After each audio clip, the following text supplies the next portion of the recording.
رحم الله من قرأ الفاتحة.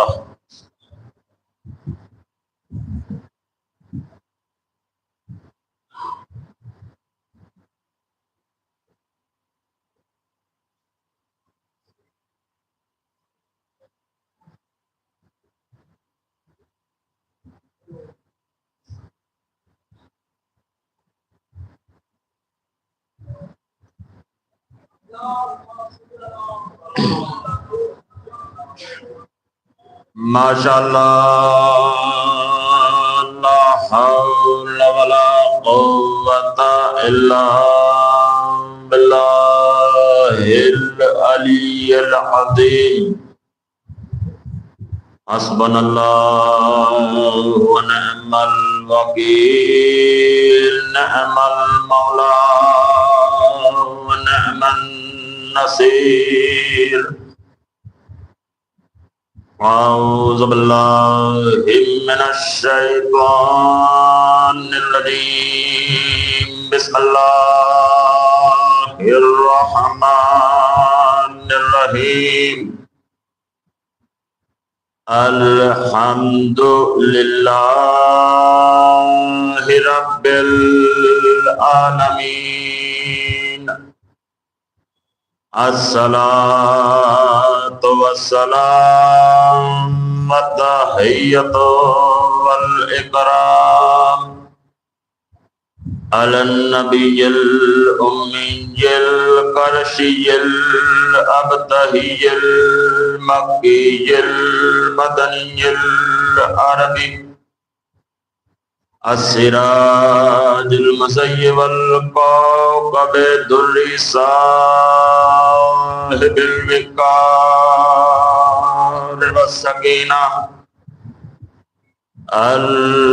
المدفون بأرض المدينة الرسول المسدد والمصطفى الأمجد محمود الأحمد حبيب إله العالمين أبي القاسم محمد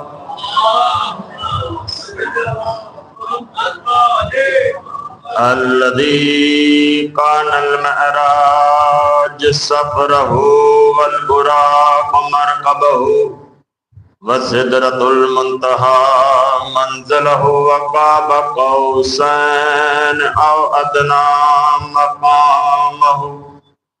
وقال كنت نبيا وآدم بين الماء والطين الذي في التوراة اشتهاره بالإنجيل أذكاره بالزبور أوصافه والقرآن إعلانه وما أرسلناك إلا رحمة للعالمين. أما بعد فقد قال الله سبحانه وتعالى في كتابه المبين وفرقانه الحميد وقوله الحق. بسم الله الرحمن الرحيم. إنا نحن نحيي الموتى ونكتب ما قدموا آثارهم وكل شيء أحصيناه في إمام مبين. صلوات محمد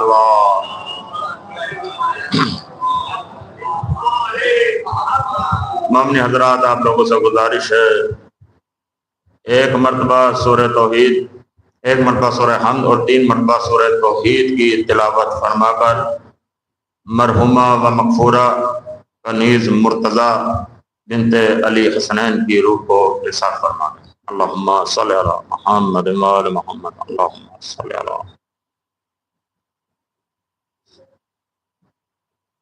بسم اللہ الرحمن الرحیم.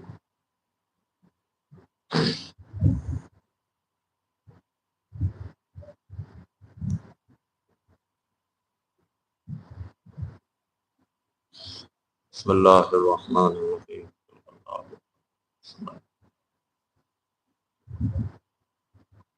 بسم اللہ الرحمن الرحیم قل واللہ احد اللہ الصمد قل واللہ احد اللہ الصمد اللہم صلی اللہ مرحوم اپنے بآواز بلند صلوات حضرت محمد۔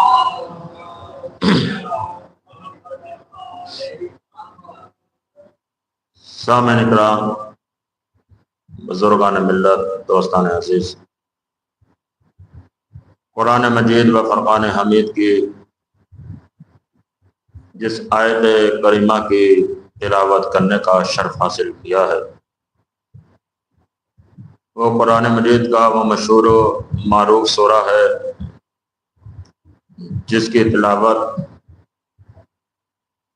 اکثر طور پر ہمارے گھروں میں کی جاتی رہتی ہے، یعنی سورہ یاسین ہے، اور سورہ یاسین کی آیت نمبر 12 کہ جس میں ارشاد رب العزت ہو رہا ہے کہ انا نحن نحیی الموتى، بے شک ہم ہی مردوں کو زندہ کریں گے۔ اور اس کے بعد پھر اللہ آگے بڑھ کر ارشاد فرماتا ہے کہ انا نحن نحیی الموتى، ہم ہی مردوں کو زندہ کریں گے۔ لیکن یہاں رک کر میں پہلے عرض کر دوں کہ اللہ نے یہ جملہ کہہ کر قیامت تک کے لیے مہر لگا دی کہ موت پر بھی اختیار ہمارا ہے، حیات پر بھی اختیار ہمارا ہے۔ جسے چاہیں گے ہم موت دے دیں گے، جسے چاہیں گے ہم حیات دے دیں گے۔ یعنی ہمارے بغیر نہ تم کسی کو حیات دے سکتے ہو، ہمارے بغیر نہ تم کسی کو موت دے سکتے ہو۔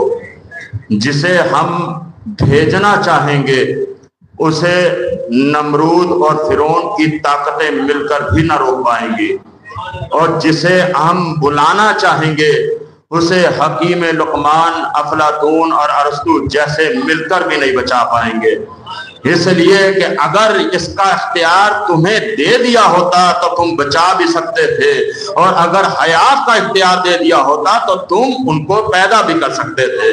اس کا مطلب یہ ہے کہ زندگی کا اختیار اور موت پر اختیار صرف اس خالق کائنات کا ہے، یا پھر جسے وہ اذن دے دے وہ اختیار لے لیتا ہے۔ صلوات حضرت محمد وآل محمد پر۔ یعنی اللہ نے ہر شے پر انسان کو کہیں نہ کہیں اختیار دیا ہے، لیکن موت و حیات پر اس نے اختیار رکھا تاکہ دنیا اسے فراموش نہ کر جائے، تاکہ لوگ دنیا میں آ کر فرعون نہ بن جائیں، دنیا میں نمرود نہ بن جائیں، اپنے آپ کو اس دنیا کا مالک نہ سمجھ بیٹھیں، بلکہ جسے ہم بھیجنا چاہیں گے وہ دنیا میں کیا ہم اسے بھیج کر اس کے محل میں پروان چڑھا دیں گے۔ اے فرعون، زیادہ طاقت پر غرور نہ کرنا، اگر زیادہ طاقتور ہے تو لے، ہم موسیٰ کو تیرے دربار میں، تیرے محل میں پروان نہ چڑھا دے تو مجھے خدا نہ کہنا۔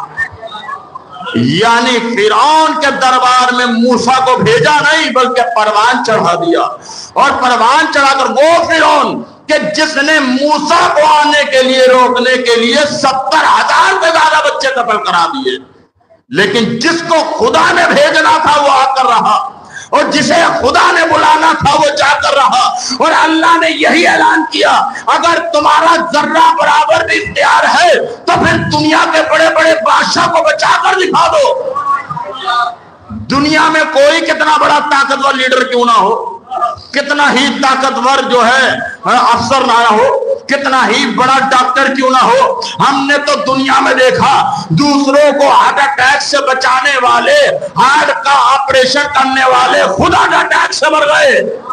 اس لیے کہ اللہ بتانا چاہتا ہے کہیں مغرور نہ ہو جانا کہ تم لوگوں کو حیات دے سکتے ہو، بلکہ ہم جسے چاہیں گے حیات دیں گے، ہم جسے چاہیں گے موت دیں گے۔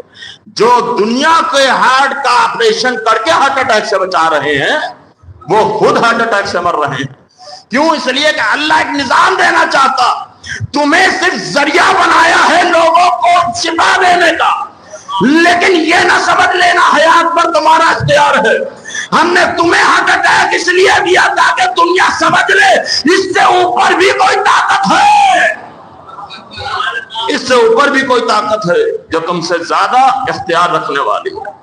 اور پھر اللہ یہ بھی اعلان کر رہا ہے کہ اگر تمہیں ہماری توحید پر شک ہے، ہمارے توحید کا انکار ہے، تو تم نے تو بڑی ترقی کر لی.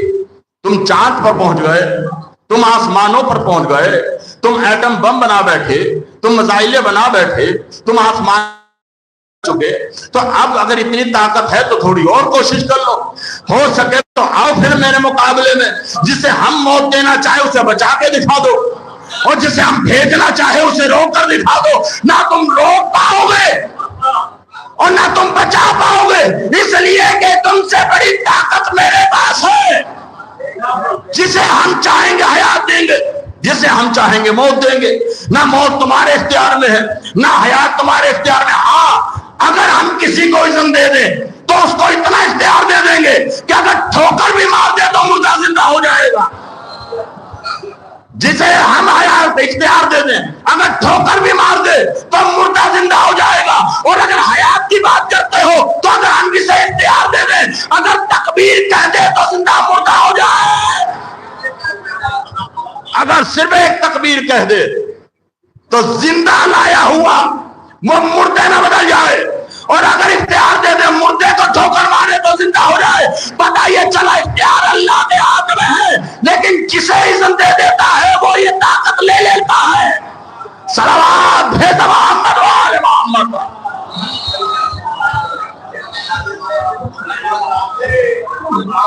یہ موت و حیات اللہ کے ہاتھ میں. کوئی انسان یہ نہ سمجھے کہ اگر کسی کو موت سے بچا لیتا ہے تو اس نے موت پر اختیار لے لیا. کوئی ماں باپ آپسی تال میل کی وجہ سے پیدا ہونے والے بچے کو یہ نہ سمجھے کہ اس بچے کے خالق وہ ہیں، بلکہ اس کا خالق پروردگار ہے. وہ جسے چاہتا ہے عطا کر دیتا ہے. تم صرف ذریعہ بنائے گئے ہو، تم مالک نہیں بنائے گئے. اگر مالک ہوتے تو پھر جس بچے کو پیدا کیا تھا اسے قیامت تک باقی رکھ کے دکھا دیتے. جس نے بھیجا تھا اس نے لے کر بتایا، بھیجا بھی ہم نے تھا، بلایا بھی ہم نے ہے. اور یہی وجہ ہے کہ ہر مسلمان جب کوئی مرتا ہے تو سننے کے بعد ایک ہی آیت پڑھتا ہے، انا للہ وَإِنَّا إِلَيْهِ رَاجِعُونَ. بے شک وہ اسی کی جانب سے آیا تھا، اسی کی طرف پلٹ گیا. اس کا مطلب یہ ہے کہ وہی بھیجنے والا تھا، وہی بلانے والا ہے. صلوات ہے محمد وآل محمد.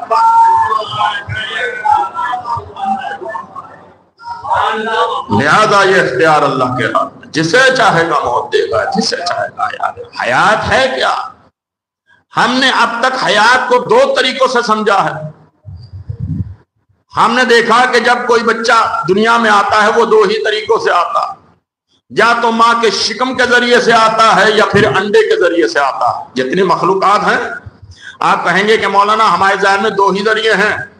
ماں باپ کے تال میل سے ماں کے شکم سے بچہ آ جائے گا، نر اور مادے کے میل سے انڈا آئے گا، انڈے کے ذریعے بچہ دنیا میں آ جائے گا جانوروں پر. تو یعنی اس کا مطلب حیات کے دو ذریعے ہیں. لیکن آپ اس سے تھوڑا اور آگے بڑھیے اور تحقیق کیجئے تو پتہ چلے گا صرف مخلوق انڈوں اور شکم کے ذریعے نہیں آتی ہے، بلکہ بہت سی مخلوقات ایسی ہیں جو انڈے اور شکم کے بغیر بھی آئی ہیں. آپ کہیں گے وہ کیسے؟ بھائی اب تو سائنس ترقی کر چکی ہے، انٹرنیٹ بھرا پڑا ہے، جا کر دیکھیے کہ ایک جانور ایسا بھی ہے جو مٹی کے رنگ کا ہے اور مٹی جیسا ہے، لیکن نہ وہ انڈے دیتا ہے نہ وہ شکم سے بچے پیدا کرتا ہے. کیا یہ آبادی بڑھتی کیسے ہے؟ یہ بچہ، یہ جو جانور ہے جو مٹی کے رنگ کا ہے، یہ جو ہے طول ہوتا چلا جاتا ہے، طویل ہوتا چلا جاتا ہے. جب یہ اپنے شباب پر پہنچتا ہے تو یہ اپنے حصے کو دو حصوں میں تقسیم کر دیتا ہے. اس کا جسم دو حصوں میں تقسیم ہو جاتا ہے، یہ ایک سے دو ہو جاتے ہیں، یہ پھر بڑھنا شروع ہوتے ہیں. جب یہ دونوں پھر شباب پر پہنچتے ہیں پھر یہ دو ٹکڑوں میں بڑھ جاتے ہیں، دو سے چار ہو جاتے ہیں، پھر چار اور شباب میں بڑھتے ہیں، پھر یہ اپنے طویل پر ہوتے ہیں, پھر 2 ٹکڑوں میں تقسیم ہو جاتے ہیں, 4 8 میں بدل جاتے ہیں. اس کا مطلب یہ ہے کچھ مخلوقات ایسی بھی ہیں جو نہ انڈوں کے ذریعے آتی ہے نہ شکم کے ذریعے آتی ہے, بلکہ ان کے خلقت کا نظری طریقہ جدا ہے. اللہ نے یہی تو بتایا, تم اگر عقل کا شعور رکھتے ہو تھوڑی تحقیق کرو اور پہچانو ہم کس طریقے سے خلق کرتے ہیں. تم نے تو ابھی ہماری خلقت کو نہ پہچانا تو ہمارے بھیجے ہوئے آدمیوں کو کیا پہچانو گے. صلوات ہے محمد و آل محمد پر.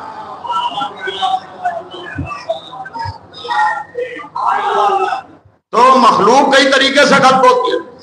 چھٹے امام جعفر صادق علیہ الصلوۃ والسلام اللہم صلی علی محمد و آل محمد کے زمانے میں ایک شخص نے ایک بوتل کو لیا, اس میں پانی بھر لیا, کئی دنوں تک اس پانی کو رکھا, پانی سڑ گیا, پانی میں کیڑے پیدا ہو گئے, اور پانی میں جب کیڑے پیدا ہوئے تو اب اس نے دعویٰ کیا ان کیڑوں کا خالق میں ہوں. توجہ کیجیے گا, وہ کہنے لگا ان کیڑوں کا خالق میں ہوں, ان جانوروں کا خالق میں ہوں. کہا کیسے؟ کہا اس لیے کہ اسے خلق میں نے کیا ہے. میرے چھٹے امام نے سنا اور مسکرا کر کہا اگر ان کیڑوں کا خالق تو ہے, ان جانوروں کا خالق تو ہے, تو پھر تو یہ بھی جانتا ہوگا ان میں کتنے نر ہیں, ان میں کتنے مادہ ہیں, تو یہ بھی جانتا ہوگا کتنے نر ہیں کتنے مادہ ہیں. اور اچھا اگر تو ہی خالق ہے تو یہ بھی جانتا ہوگا ان سے کتنے بچے پیدا ہونے والے ہیں, کتنی مخلوق بننے والی ہے, تو تو یہ بھی جانتا ہوگا ان کی تعداد کتنی ہے, تو یہ بھی جانتا ہوگا ان کی حیات کی عمر کتنی ہے, یہ کتنے سال زندہ رہیں گے. ایک مرتبہ جب ایمان کے سوالوں پر غور کرتا چلا گیا فوراً خاموشی سے اٹھا کہ آپ تو مجھے کچھ اور طریقے پر لے جا رہے ہیں. امام میرا خبردار, اس کے مقابلے میں نہ آنا. پانی کو بوتل میں جمع کرنا تیرا کام تھا, ان میں کیڑوں کو پیدا کرنا اس کا کام ہے. صلوات ہے محمد و آل محمد پر. یہ خالق پروردگار ہے, جو خلق کرتا ہے وہی اس کی تعداد کو جانتا ہے, جو خلق کرتا ہے وہی نر و مادہ کو جانتا ہے, جو خلق کرتا ہے وہی اس کی عمر و حیات کو جانتا ہے. لیکن اگر کوئی یہ دعویٰ کرے ہم نے خلق کر دیا, خلق کرنا خدا کا کام ہے, لیکن اگر اللہ کسی کو علم دے دے تو میرا امام بتا دیتا ہے کہ کہاں کتنے نر اور کتنے مادہ ہیں. دریا کی مچھلیوں کے حوالے سے سوال کرو گے تو امام بتا دے گا, اس لیے کہ کل شیء احصیناہ فی امام المبین, اللہ نے ہر چیز کا علم امام المبین میں رکھا. صلوات ہے محمد و آل محمد پر. یہ حیات ہیں, حیات کے طریقے صرف 2 نہیں ہیں, حیات کے طریقے جدا جدا ہیں. حیات درختوں میں بھی ہوتی ہے, اور یہ حیات رکھتے ہیں لیکن یہ گفتگو بھی کرتے ہیں, سنتے بھی ہیں, لیکن ان کو سننے اور ان سے بات کرنے کی طاقت صرف اللہ نے معصوم کو دی ہے. ان کے علاوہ کوئی ان کو نہیں سن سکتا, ان کو تصور نہیں کر سکتا. بھائی ایک روایت ملتی ہے پیغمبر اسلام نے جب مکے سے ہجرت کی ہے مدینہ, تو اپنی امت کے لیے جب خطبہ دیتے تھے تو ایک درخت کے نیچے سہارا لے کر لوگوں کو خطبہ دیتے تھے, اور جب خطبہ دینے لگے تو مجمع آہستہ آہستہ بڑھنے لگا, مسلمانوں کی تعداد بڑھنے لگی. کچھ صحابہ نے مشورہ دیا کہ اللہ کے رسول, کچھ امتی کچھ صحابہ یہ چاہتے ہیں کہ جب آپ خطبہ دے رہے ہوں تو وہ آپ کے چہرے کی زیارت کرتے رہیں, آپ کو دیکھتے رہیں, تاکہ آپ کو دیکھ کر آپ کی بات سننے کا اثر کچھ اور ہوگا. کیوں نہ ہم ایک ممبر کا اہتمام کریں, ممبر بنایا جائے تاکہ اس ممبر پر آپ تشریف لا کر خطبہ دیا کریں. پیغمبر اسلام نے کہا یہ اچھا مشورہ ہے, کوئی حرج نہیں ہے. اب لوگوں نے ممبر بنانا شروع کیا, ممبر بنا کے رکھ دیا گیا. اب ایک مرتبہ پیغمبر اسلام اس درخت کے قریب سے گزرے جس کا سہارا لے کر خطبہ دیا کرتے تھے. جیسے ہی ممبر کے قریب پہنچے تو درخت نے چیخ مار کر رونا شروع کیا. اس حالت میں جیسے ایک ماں اپنے بچے کے لیے روتی ہے,